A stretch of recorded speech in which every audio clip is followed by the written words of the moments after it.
The future is in our hands. New ইয়র্কের mayor নির্বাচনে Zohran মামদানির অভূতপূর্ব জয় মার্কিন রাজনীতিতে নতুন উচ্ছ্বাস তৈরি করেছে। এ প্রজন্মের কাছে তিনি যেন নতুন ওবামা, তরুণ, আত্মবিশ্বাসী, স্পষ্টভাষী ও পরিবর্তনের প্রতীক।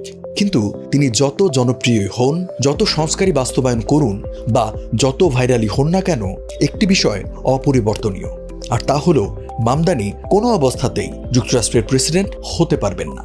কারণটি রাজনীতি, ধর্ম বা মতাদর্শ নয়, বরং যুক্তরাষ্ট্রের সংবিধান। উদারপন্থী এবং অনলাইন অ্যাক্টিভিস্টদের কাছে মামদানি হলেন আমেরিকার রাজনীতির ক্যারিশম্যাটিক ভবিষ্যৎ। অনেক রাজনৈতিক ব্যক্তিত্ব, বিশেষ করে তার দল ডেমোক্রেটিক পার্টির জন্য তিনি হয়ে উঠছেন প্রভাবশালী ও জনপ্রিয় ব্যক্তিত্বের প্রতীক। অনেকে তাকে যুক্তরাষ্ট্রের আগামীর প্রেসিডেন্ট হিসেবেও দেখছেন। এ নিয়ে ব্যাপক আলোচনা হলেও স্পষ্ট সত্য যে প্রেসিডেন্ট হিসেবে মামদানি কখনো প্রার্থী হতে পারবেন না। মার্কিন সংবিধানের ২য় আর্টিকেলের ১ নম্বর সেকশনে বলা হয়েছে, যুক্তরাষ্ট্রে জন্মগ্রহণকারী কোনো নাগরিক ছাড়া অন্য কেউ যুক্তরাষ্ট্রের প্রেসিডেন্ট পদের জন্য যোগ্য হবেন না। মামদানি ১৯৯১ সালে উগান্ডার কাম্পালায় ভারতীয় আফ্রিকান পিতামাতার ঘরে জন্মগ্রহণ করেন এবং ৭ বছর বয়সে পরিবারের সঙ্গে যুক্তরাষ্ট্রে চলে আসেন। পরবর্তীতে ২০১৮ সালে স্বাভাবিকভাবে মার্কিন নাগরিক হন, অর্থাৎ তিনি জন্মসূত্রে মার্কিন নাগরিক নন। এই একটি বিষয়ই তার প্রেসিডেন্ট হওয়ার পথকে সম্পূর্ণরূপে বন্ধ করে দিয়েছে।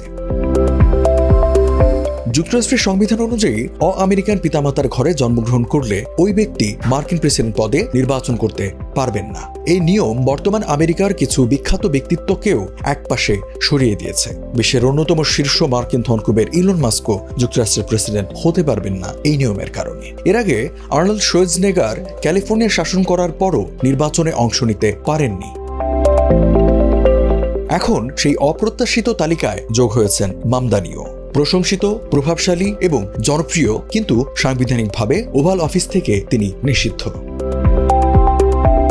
এ আইন পরিবর্তন করা কি সম্ভব? তত্ত্বগতভাবে সম্ভব হলেও বাস্তবে তা প্রায় অসম্ভব। ২০০৩ সালে সিনেটর অরিন হ্যাচ এ নিয়ে equal opportunity to govern amendment প্রস্তাব করেছিলেন, কিন্তু সেটি ব্যর্থ হয়। এই বিধান যুক্তরাষ্ট্রের প্রতিষ্ঠাতাদের বিদেশি প্রভাবের আশঙ্কা থেকে এসেছে এবং ২ শতাব্দী পরও তা বহাল রয়েছে।